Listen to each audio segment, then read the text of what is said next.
and humanity, crime and criminal, judgment and justice, law and order. প্রিয় দর্শক, আপনাদের সকলকে সাদর আমন্ত্রণ জানাচ্ছি এটিএন বাংলার নিয়মিত আয়োজন আইন বিষয়ক অনুষ্ঠান ল অ্যান্ড অর্ডারে। সাথে আছি আমি অ্যাডভোকেট মাশরুফা হোসেন। আন্তর্জাতিক বাণিজ্য আইন নিয়ে আজ কথা বলবো আমরা BRAC university department of law এর assistant professor doctor Mohammad Rizwanul ইসলামের সাথে। আমার প্রথম প্রশ্ন আপনার কাছে সেটা হচ্ছে যে আমাদের দর্শকদের উদ্দেশ্যে যদি একটু ব্যাখ্যা করতেন যে আন্তর্জাতিক বাণিজ্য আইন অর্থাৎ বিশ্ব বাণিজ্য আইন বলতে আমরা আসলে কি বুঝি। একটা রাষ্ট্র কিভাবে পণ্য আমদানি বা সেবার বাণিজ্যের ক্ষেত্রে বিভিন্ন রকম নিয়ন্ত্রণ আরোপ করবে, সেটা বিশ্ব বাণিজ্য সংস্থা কর্তৃক আরোপিত যে বিধিবদ্ধ আইন আছে সে অনুযায়ী কিভাবে হবে, এটি নিয়ন্ত্রণ করাকে বোঝায়। এবং এর বাইরেও বিভিন্ন আঞ্চলিক বাণিজ্য চুক্তি, যেমন আসিয়ান বা আমাদের দক্ষিণ এশিয়ার জন্য সার্ক বা ইউরোপের জন্য ইউরোপিয়ান ইউনিয়ন কিংবা উত্তর আমেরিকার জন্য নাফটা, এই রিজিওনাল ফ্রি ট্রেড এগ্রিমেন্ট বা যেগুলোকে আমরা বাংলায় অবাধ বাণিজ্য চুক্তি বলে থাকি, এই চুক্তিগুলোর আওতায় রাষ্ট্রসমূহ কিভাবে তাদের ব্যবসা আন্তঃরাষ্ট্রীয় বাণিজ্য পরিচালনা করবে এটিকে মূলত বোঝায়। আচ্ছা, তো এই আইনের উৎস কি? এটি মূলত চুক্তিভিত্তিক আইন, অর্থাৎ রাষ্ট্রসমূহ যে আইনগুলো মানতে নিজেদেরকে অঙ্গীকারবদ্ধ বলে মনে করেছে, তারা চুক্তির মাধ্যমে যে আইনগুলো বিধিবদ্ধ করেছে সেগুলি মূলত এই আইনের উৎস। এবং এই আইনের যদি আমরা ইতিহাসের দিকে তাকাই তাহলে আমরা দেখব যে 1948 সালে দ্বিতীয় বিশ্বযুদ্ধের পরে যখন মনে করা হলো যে বিশ্ব বাণিজ্য যদি আরো আইনগত পদ্ধতিতে চলে, যদি একটা আইনগত পরিকাঠামোর মধ্যে আসে, তাহলে শুধু আন্তঃরাষ্ট্রীয় বাণিজ্যই এতে সুগম হবে না, বিশ্বের যে সীমিত সম্পদ তার সর্বোচ্চ ব্যবহার সম্ভব হবে। অর্থাৎ জন স্টুয়ার্ট মিল বা ডেভিড রিকার্ডোর যে তুলনামূলক সুবিধা তত্ত্বের যে ধারণা, অর্থনীতির যে ভিত্তি, তার ভিত্তিতে গ্যাট বলে একটি চুক্তি স্বাক্ষর করা হয়। এবং তখন যারা গ্যাটের ফ্রেমার ছিলেন, যারা গ্যাট রচনায় ভূমিকা রেখেছিলেন, তাদের উদ্দেশ্য ছিল, তাদের ধারণা ছিল যে আইটিও বা ইন্টারন্যাশনাল ট্রেড অর্গানাইজেশন বলে একটি সংস্থার তারা উদ্ভব ঘটাবেন।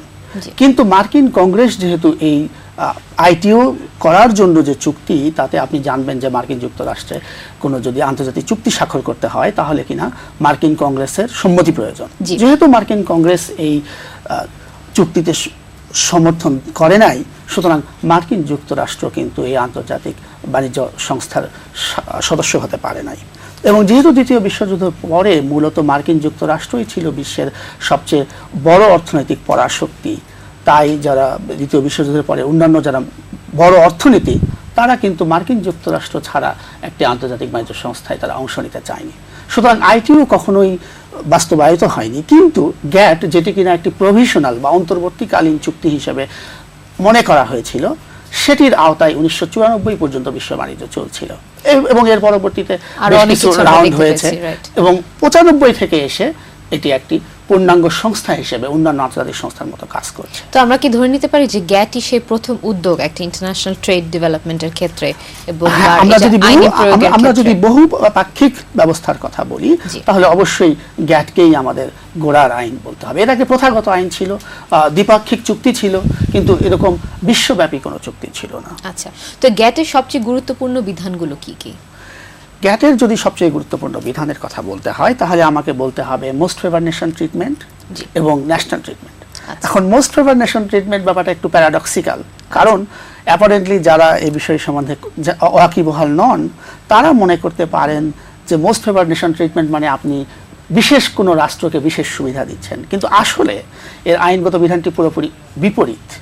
এর অর্থ হচ্ছে যে আপনি একটি রাষ্ট্রকে যে সুবিধা দিবেন, ঠিক ওই একই পণ্যের ক্ষেত্রে ডব্লিউটিওর অন্য 158টি রাষ্ট্রকেও আপনি ঠিক একই সুবিধা দিবেন। অবশ্যই এর কিছু ব্যতিক্রম রয়েছে, কিন্তু মূল নীতিটি এই যে আপনি কোনো ডব্লিউটিও সদস্য রাষ্ট্রের মধ্যে বৈষম্য করতে পারবেন না। আর ন্যাশনাল ইউনিফর্মিটি থাকে, যাতে ইউনিফর্মিটি থাকে, যাতে ডিসক্রিমিনেশন না হয়, যাতে বৈষম্য না হয়।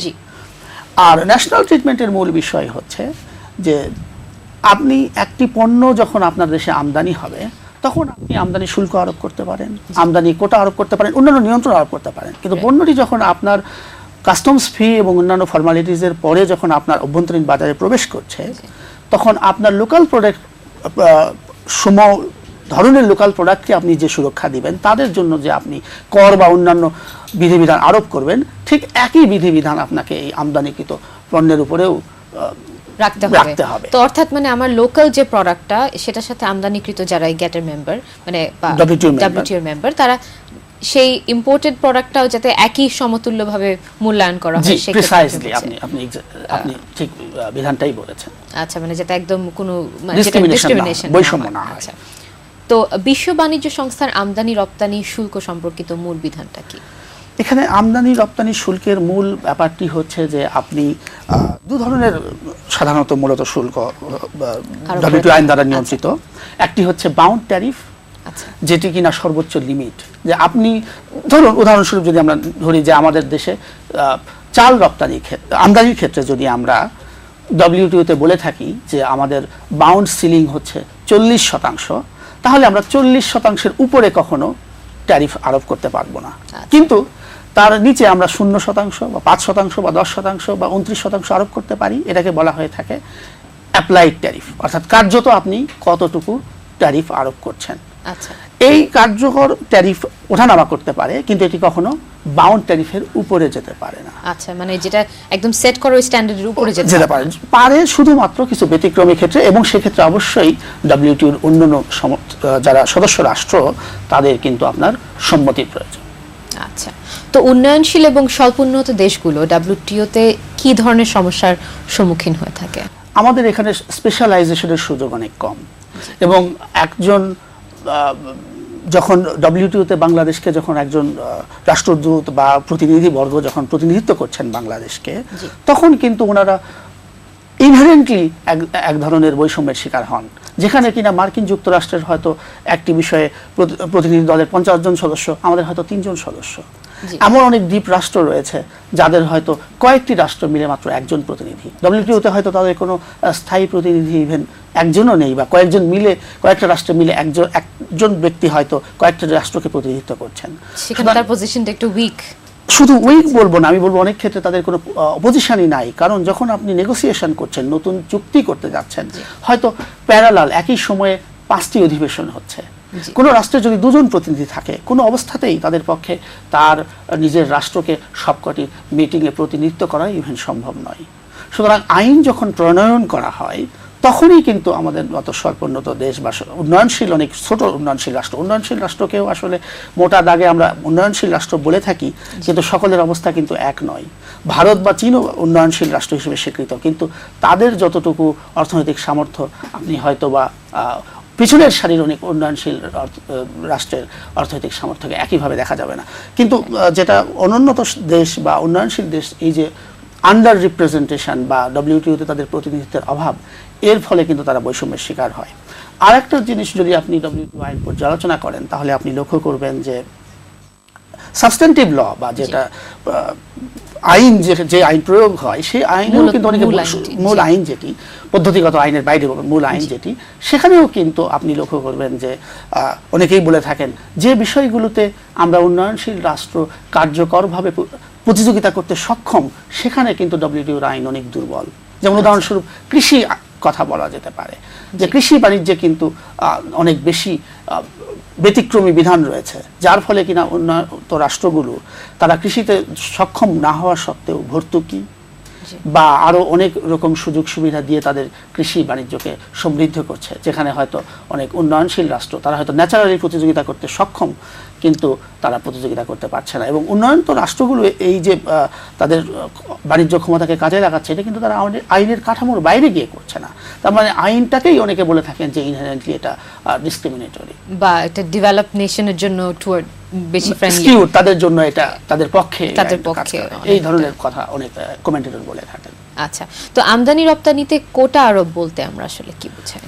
কোটা বলতে আমরা বুঝি যে আপনি সাধারণত ডব্লিউটিওতে যখন 95 সালের 1 জানুয়ারি ডব্লিউটিও শুরু হয়েছে উরুগুয়ে রাউন্ডের পরে, তারপর থেকে মূলত আমদানি রপ্তানির ক্ষেত্রে আপনি শুল্ক আরোপ করতে পারেন, সেটি নিয়ন্ত্রিত নয়, কিন্তু সাধারণত বিশেষ কিছু ব্যতিক্রম ছাড়া আপনি কোটা আরোপ করতে পারবেন না। কোটা বলতে বোঝায় যে একটি সুনির্দিষ্ট সংখ্যা বা পরিমাণের বেশি পণ্য রপ্তানি করতে না দেওয়া। কীরকম?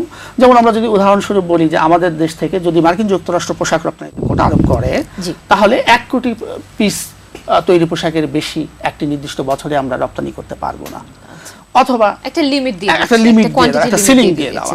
তো এটাকে সাধারণত যারা ট্রেড লয়ার বা যারা অর্থনীতিবিদ তারা মনে করেন যে এটি অনেক বেশি বৈষম্যের কারণ।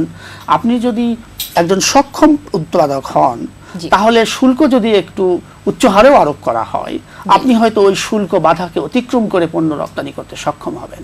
কিন্তু যেহেতু কোটা প্রিফিক্সড এবং কোটা কোনোভাবেই আপনি অতিক্রম করতে পারছেন না, সুতরাং কোটার ফলে কিন্তু আপনার বাণিজ্য, আপনি যতই প্রতিযোগিতা করতে সক্ষম হন, আপনি কোটার লিমিটের বাইরে গিয়ে আপনি রপ্তানি করতে পারছেন। সো এটাকে বলা হয়ে থাকে যে এটা আরব বাণিজ্যের ক্ষেত্রে অনেক বড় বেশি প্রতিবন্ধক। আচ্ছা, সম্প্রতিকালে আমরা দেখি হয়তো বাংলাদেশ এই ব্যাপারটি ফেস করে থাকে আরএমজি সেক্টরে। আরএমজি সেক্টরে এটি অনেক আগেই বিলুপ্ত হয়ে গিয়েছে। একটা আইন ছিল ডব্লিউটিওতে, এটি টেক্সটাইল এবং ক্লোদিং একটা এগ্রিমেন্ট, এটা বেশ কিছু বছর আগে এটা বিলুপ্ত হয়ে গেছে। সুতরাং আমরা এই বাধার সম্মুখীন নই। আমি জাস্ট হাইপোথেটিক্যালি আপনাকে একটা উদাহরণ হিসেবে বলছিলাম যে কোটা কিভাবে আরোপিত হতে পারে। আচ্ছা, সো যদি কোনো সদস্য রাষ্ট্র মানুষের স্বাস্থ্য, যেমন ধরেন বার্ড ফ্লুর ক্ষেত্রে কোনো সমস্যা হলো, যার কারণে বা কোনো পরিবেশ সুরক্ষার কোনো কারণবশত কোনো পণ্য আমদানিতে নিষিদ্ধ করতে চায়, তাহলে কি বিশ্ব বাণিজ্য সংস্থার আইনের আওতায় সেটা করা যাবে কিনা? জি, এটি করার সুযোগ রয়েছে। গ্যাট যদি আপনি 20 নম্বর অনুচ্ছেদ, যেটি মূল গ্যাট এগ্রিমেন্ট, সেই 20 অনুচ্ছেদ পড়েন, এখানে দেখবেন যে বলা রয়েছে যে মানুষ বা প্রাণীর স্বাস্থ্য সুরক্ষা বা পরিবেশ রক্ষা এসব কারণে কোনো রাষ্ট্র তার যে ডব্লিউটিও কমিটমেন্ট, অর্থাৎ সে যে মুক্ত বাজার করার জন্য যে কমিটমেন্ট ডব্লিউটিও সদস্যদেরকে দিয়েছে, সেটি থেকে সে সরে আসতে পারে, তবে কিছু শর্ত সাপেক্ষে।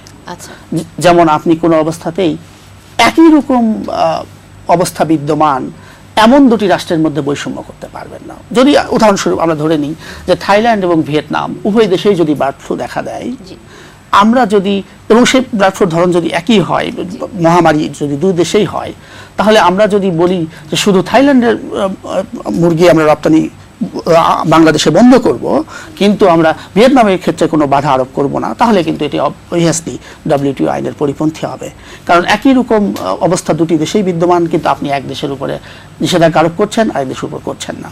আবার ইকুয়াল ট্রিটমেন্টের ব্যাপারটা আসছে। এবং পাশাপাশি আপনাকে কিন্তু এটিও নিশ্চিত করতে হবে যে যদি আপনার হাতে অপশন থাকে যে আপনি হয়তো পুরোপুরি নিষেধাজ্ঞা আরোপ না করে অন্য কোনো লেস ট্রেড রেস্ট্রিকটিভ মেজার, অর্থাৎ আরও কোনো ডব্লিউটিও আইনের আওতায় থেকে আরও কোনো লেস ড্রাস্টিক পদক্ষেপ নিয়ে যদি আপনি একই স্বাস্থ্য রক্ষা বা পরিবেশ রক্ষার ব্যাপারে পদক্ষেপ নিতে পারেন, তাহলে আপনি একটা সেই বিকল্প পন্থা বেছে নিতে হবে, যেটি করলে বাণিজ্য বেশি প্রতিবন্ধকতার শিকার হবে, সেটিতে কিন্তু আপনার যাবার কোনো সুযোগ নেই। যেমন এরকম কোনো ক্ষেত্রে কি ট্যারিফ বাড়িয়ে দেওয়া যায় কিনা, বা ইম্পোর্ট একটা ডিউটি দিয়ে দেওয়া যায় কিনা? সেটা তো যাবেই, কিন্তু ট্যারিফ বাড়ানো সাধারণত এই ক্ষেত্রে হয় না, কারণ ট্যারিফ বাড়ালে কিন্তু এরপরেও আপনি আমদানির রাস্তাটা বন্ধ করে দিচ্ছেন। সুতরাং সাধারণত এই ক্ষেত্রে যেটা হয়, টেম্পোরারি ব্যান আরোপ করা হয়, যে আপনি হয়তো সাময়িকভাবে একটা নিষেধাজ্ঞা আরোপ করলেন। অথবা আপনি যদি দেখেন যে অ্যাসবেস্টসের মতো কোনো পণ্য যেটি স্বাস্থ্য ঝুঁকি চিরস্থায়ী, তাহলে হয়তো আপনি অ্যাসবেস্টসকে পুরোপুরি আমদানি নিষিদ্ধ করতে পারেন। কারণ ট্যারিফ যদি আপনি শুধু আরোপ করেন, তাহলে তো আসলে আপনি পণ্য আমদানির সুযোগ বন্ধ করে দিচ্ছেন না, আপনি শুধু পণ্যটাকে আরো বেশি ব্যয়বহুল করছেন, ভোক্তাকে এটি ব্যবহার করতে ডিসকারেজ করছেন। জি, সো আপনি কিন্তু পরিবেশের ক্ষেত্রে সেখানে তেমন কোনো ভূমিকা আপনার বিধানটা রাখবে না, আপনার পদক্ষেপটা রাখবে না। আচ্ছা, তো জিএসপি সুবিধা বলতে আমরা আসলে কি বোঝাই? জিএসপি সুবিধা মূলত এটি ডব্লিউটিও আইনের আওতায় এটি দেওয়া হয়, কিন্তু এটি মূলত একটি ভলান্টারি মেজার, অর্থাৎ একটি রাষ্ট্রের স্বেচ্ছামূলক পদক্ষেপ, যে যখন কোনো উন্নত রাষ্ট্র মনে করে যে তারা বিশেষ কিছু রাষ্ট্রকে সুবিধা দিবে, কারণ তারা হয়তো মনে করে যে ওই সকল রাষ্ট্র থেকে যদি পণ্য আমদানি উৎসাহিত করা হয়, তাহলে ওই সকল রাষ্ট্রের অর্থনৈতিক উন্নয়ন হবে বা অন্য কোনো লক্ষ্য অর্জিত হবে, তখন তারা জিএসপি সুবিধা দিতে পারে। জিএসপি সুবিধার ইলাবোরেশন হচ্ছে জেনারেলাইজড সিস্টেম অফ প্রেফারেন্স। এটি ডব্লিউটিওতে 1971 সালে এই বিধানটি চালু করা হয়েছিল। পরবর্তীতে 1979 সালে একটি স্থায়ী ওয়েভারের মাধ্যমে এটি বহাল রাখা হয়েছে।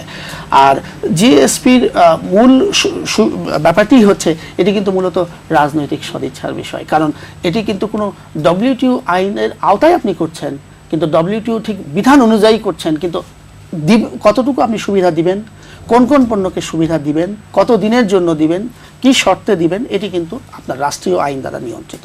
সো এর সঙ্গে রাষ্ট্রীয় রাজনীতি, বিশ্ব রাজনীতি জড়িত, এটি শুধু আইনের প্রশ্ন কিন্তু নয়। আচ্ছা, তো এখানে একটা স্ট্রঙ্গার মেম্বার স্টেট একটা রোল প্লে করতে পারে হয়তো। অবভিয়াসলি, অর্থাৎ যে রাষ্ট্র সুবিধাটি দিবে এটি সেই রাষ্ট্রের বিবেচনার বিষয়, এটি ঠিক আইনগত বাধ্যবাধকতার বিষয় নয়।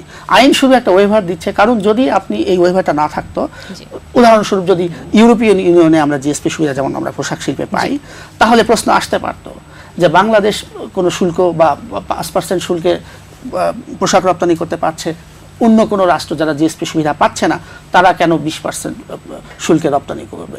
তাহলে এই যে এফএন প্রভিশন যেটা আমরা একটু আগে আলোচনা করেছি, সেটা একটা লঙ্ঘন হতো। সেই লঙ্ঘনটা যাতে না হয় তাই ডব্লিউটিও আপনাকে একটা ছাড় দিচ্ছে, একটা ওয়েভার দিচ্ছে। কিন্তু ডব্লিউটিও কিন্তু আপনাকে নির্ধারণ করে দিচ্ছে না আপনি কোন পণ্যে এই ছাড় দিবেন, কতটুকু দিবেন, কাকে দিবেন, কি শর্তে দিবেন। সো এর সাথে কিন্তু অঙ্গাঙ্গিভাবে রাজনীতি জড়িত এবং মেম্বার স্টেটসদের পজিশন গুডউইল জড়িত। জি, অবশ্যই করতে পারে। তো মার্কিন যুক্তরাষ্ট্রে জিএসপি সুবিধা ফিরে পেতে আমাদের করণীয়টা কি? এই ব্যাপারে আমি আবার রাজনীতির কথায় যেতে হবে। আমি ব্যক্তিগতভাবে মনে করি, এবং আমি পত্রিকায় এই বিষয়ে লিখেছি, যে মার্কিন যুক্তরাষ্ট্রের জিএসপি প্রত্যাহারের সুবিধার ব্যাপারে মার্কিন প্রতিনিধিরা বা মার্কিন ইউএসটিআর অর্থাৎ মার্কিন যুক্তরাষ্ট্রের ট্রেড রিপ্রেজেন্টেটিভ অফিস, তাদের পক্ষ থেকে যেটি বলা হচ্ছে এটি বোধহয় ঠিক সঠিক তাদের যে অবস্থান তার প্রতিনিধিত্ব করছে না। কারণ আপনি যদি তাদের যুক্তি দেখেন, তারা মূলত বলছে যে বাংলাদেশে পোশাক শিল্পে কর্মপরিবেশ উন্নয়নের জন্য আমরা এটি করছি যাতে বাংলাদেশ বাধ্য হয় শ্রমিকদের অধিকার সুরক্ষায়, শ্রমিকদের আরও উন্নততর কর্মপরিবেশ দিতে।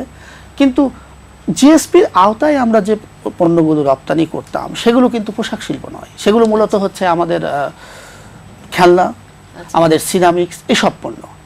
তো আপনি ব্যাপারটি লক্ষ্য করুন, তারা কর্মপরিবেশ উন্নয়ন চাচ্ছেন পোশাক শিল্পে, কিন্তু জিএসপি সুবিধা পেত পোশাক শিল্প কোনোভাবে এটা পেত না। পোশাক শিল্প গড়ে প্রায় 15% শুল্ক দিয়ে থাকে।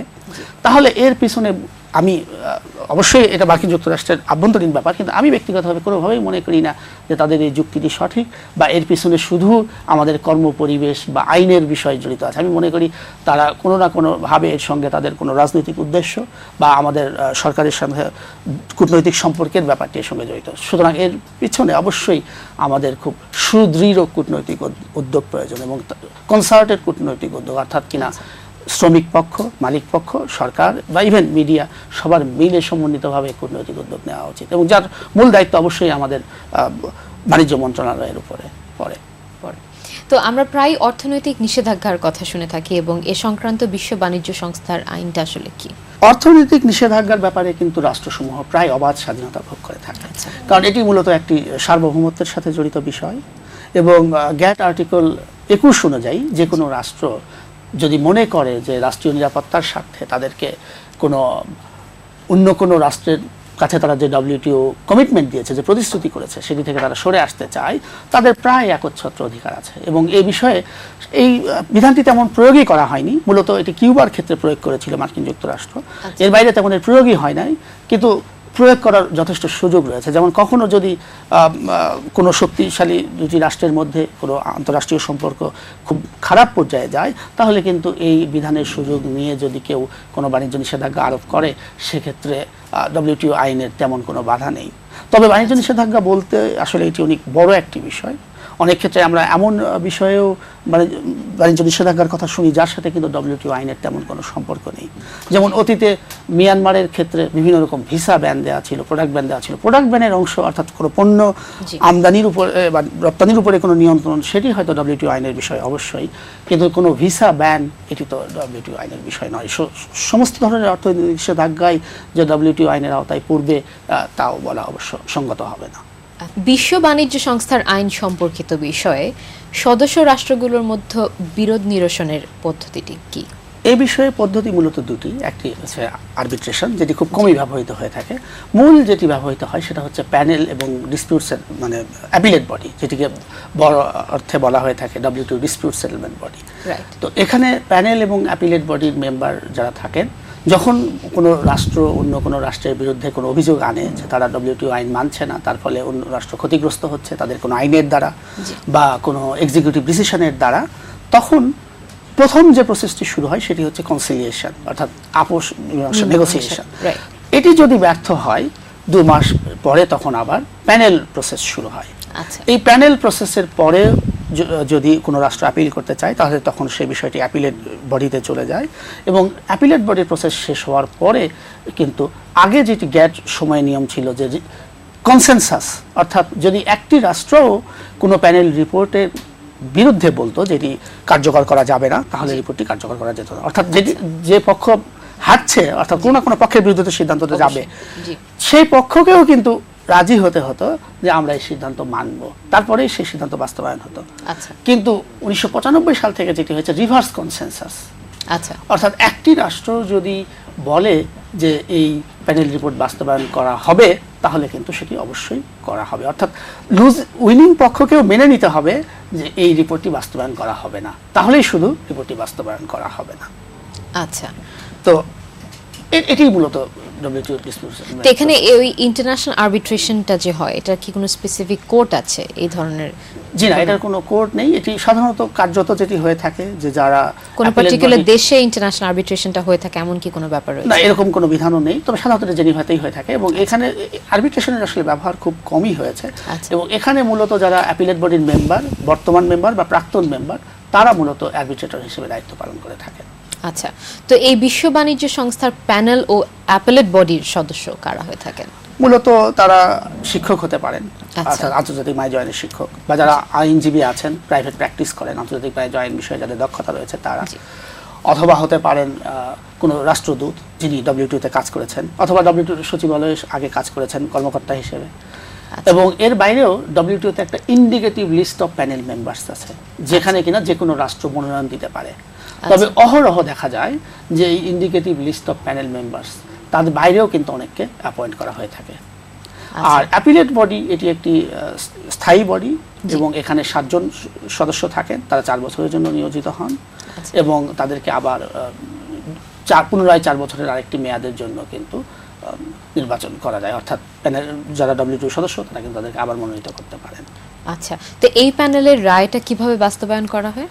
প্যানেলের রায় যখন দেয়, আসলে রায় শব্দটি টেকনিক্যালি আমরা হয়তো ব্যবহার করতে পারবো না, কারণ এগুলোকে রিপোর্ট বলা হয়, তবে কার্যত এই রায়, এই রায় বাস্তবায়ন করা হয় মূলত বলা হয় যে যদি কোনো রাষ্ট্রের কোনো আইন বা কোনো সিদ্ধান্ত WTO আইনের পরিপন্থী হয়, তাদেরকে বলা হয় যে আপনারা এই পদক্ষেপটি তুলে নিন, অর্থাৎ যেটি কিনা WTO আইনের সাথে অসামঞ্জস্যপূর্ণ সেই আইনটি বাতিল করুন, অথবা সেটা যদি কোনো এক্সিকিউটিভ ডিসিশন হয়ে থাকে সেটা প্রত্যাহার করুন। তাদেরকে একটি সময় দেওয়া হয়, তারা সেই সময়ের মধ্যে যদি এটি করেন তাহলে এখানে অন্য আর কোনো মেজার হয় না। এটি WTO dispute settlement body monitor করে থাকে যে কতটুকু কমপ্লাই করা হচ্ছে। তার মানে আবার এখানে চলে আসছে যে আপনার রাষ্ট্রীয় আইনটা যদি ইন কনফ্লিক্ট থাকে উইথ দ্যাট ল, তখন ওই লটাই প্রিভেল করছে। কোন আপনি কোন WTO প্রিভেল করছে, কিন্তু WTO তো আর পার্লামেন্ট নয়, WTO লোকাল পার্লামেন্টকে ফোর্স তো করতে পারে না, সুতরাং এটা অবশ্যই লোকাল সরকার এবং লোকাল পার্লামেন্টের ইচ্ছার উপর নির্ভর করে। এবং 2-1টি ক্ষেত্রে এমন হয়েছে যে WTO রায় দেওয়ার পরেও কিন্তু সেই রিপোর্ট হয়তো বাস্তবায়ন করা হয় নাই, মানে রাষ্ট্রপক্ষ থেকে করা হয় নাই, এবং কত দিনে করা হবে সে ব্যাপারে হয়তো কমিটমেন্ট দিয়েও সেটা রাখা হয় নাই, এবং সে ব্যাপারে আবার আরবিট্রেশন হয়েছে যে এই ক্ষেত্রে রিজনেবল সময় বা যুক্তিসঙ্গত সময় কতদিন হবে, এবং সেই যুক্তিসঙ্গত সময় পরেও পদক্ষেপটি নেওয়া হয়েছে কিনা, বা 2-1টি ক্ষেত্রে ক্ষতি যখন কোনোভাবেই যে রাষ্ট্র হেরে যাচ্ছে সে রাষ্ট্র যখন ওই WTO প্যানেলের সিদ্ধান্ত মেনে নিতে ইচ্ছুক নয়, তখন হয়তো তারা আবার অন্য রাষ্ট্রকে প্রতিশোধমূলক ব্যবস্থা নেওয়ার সুযোগ দিয়েছে, কিন্তু তাদের আইনটি থেকে বা এক্সিকিউটিভ সিদ্ধান্ত থেকে সরে আসেনি। তো বাংলাদেশ কি বিশ্ব বাণিজ্য সংস্থার কোনো আইন সম্পর্কিত বিষয় কখনো কোনো বিরোধে অংশ নিয়েছে? জি, 2004 সালের জানুয়ারি বা ফেব্রুয়ারির দিকে ব্যাটারি ইন্ডিয়াতে আমরা যে ব্যাটারি রপ্তানি করে থাকি, সেই ব্যাটারিতে অ্যান্টি ডাম্পিং ডিউটি আরোপ করেছিল ইন্ডিয়া। আমাদের দেশ থেকে যুক্তি দেওয়া হয়েছিল যে এই অ্যান্টি ডাম্পিং ডিউটি, কারণ অ্যান্টি ডাম্পিং ডিউটির অর্থই তার আগে প্রমাণ করতে হবে যে ডাম্পিং হচ্ছে। ডাম্পিং কি? যে আপনি কোনো পণ্য যে দামে বিক্রি করার কথা তার থেকে কম দামে বিক্রি করছেন, অর্থাৎ প্রকৃত বাজার মূল্যের থেকে আপনি কম দামে বিক্রি করছেন। অ্যাপারেন্টলি মনে হতে পারে এটা তো ভালো, ভোক্তারা সুবিধা পাচ্ছে, কম দামে পণ্য পাচ্ছে, কিন্তু আসলে তো আপনি বাণিজ্য যখন করছেন তাহলে আপনার উদ্দেশ্য মুনাফা করা। তাহলে আপনি যখন প্রকৃত দামের থেকে কম দামে বিক্রি করছেন তাহলে বুঝতে হবে যে আপনার উদ্দেশ্য জনসেবা নয়, আপনার উদ্দেশ্য কোনো না কোনোভাবে আপনার কম্পিটিটরকে ক্ষতিগ্রস্ত করা। যেমন যদি কেউ সফলভাবে ডাম্পিং করতে পারে এবং তারা যদি সাময়িকভাবে কোনো রাষ্ট্রের ক্ষতিরও শিকার হয়, কিন্তু ওই রাষ্ট্রে তার যারা কম্পিটিটর তারা যদি মার্কেট থেকে উৎখাত হয়, তাহলে কিন্তু তার এক ধরনের একচেটিয়া মার্কেট পাওয়ার ক্যাপচার হচ্ছে। তো আমাদের অভিযোগ ছিল যে ভারত এখানে যে যথাযথ প্রক্রিয়া সেটা অনুসরণ করেনি, এবং ডাম্পিং মার্জিন অর্থাৎ প্রকৃত মূল্য এবং যে রপ্তানি মূল্য এর মধ্যে ডিফারেন্স নির্ধারণের পরে তার উপরে এন্টি ডাম্পিং ডিউটি নির্ধারণ করতে হয়, সেক্ষেত্রেও ভারত যথাযথ প্রক্রিয়া অনুসরণ করেনি। এই অভিযোগে ইনফ্যাক্ট বাংলাদেশ একমাত্র অনুন্নত রাষ্ট্র এখন পর্যন্ত ডব্লিউটিওর ইতিহাসে যারা কিনা কোনো বিষয় নিয়ে ডব্লিউটিও ডিসপিউট সেটেলমেন্ট বডিতে কমপ্লেইনেন্ট বা বাদী পক্ষ হিসেবে গিয়েছিল। এবং পরবর্তীতে অবশ্য বছর খানেকের মাথায় ইন্ডিয়া তাদের এই অ্যান্টি ডাম্পিং ডিউটি প্রত্যাহার করে নেয় এবং এই বিষয়ে কোনো আর প্যানেল হিয়ারিং অনুষ্ঠিত হয়নি। সো এটি মূলত সমঝোতার মাধ্যমেই নিষ্পত্তি হয়েছে। আচ্ছা, আমরা সময় একদম শেষ প্রান্তে চলে এসেছি। আপনাকে আবার অনেক ধন্যবাদ আমাদের স্টুডিওতে আসার। আপনাকেও ধন্যবাদ। প্রিয় দর্শক, কথা বলছিলাম আন্তর্জাতিক বাণিজ্য আইন নিয়ে। আশা করি আমাদের আজকের অনুষ্ঠানের মাধ্যমে আপনারা কিছুটা হলেও এই বিষয় নিয়ে আলোকিত হয়েছেন। দেখতে থাকুন ল অ্যান্ড অর্ডার, দেখা হবে আবারও।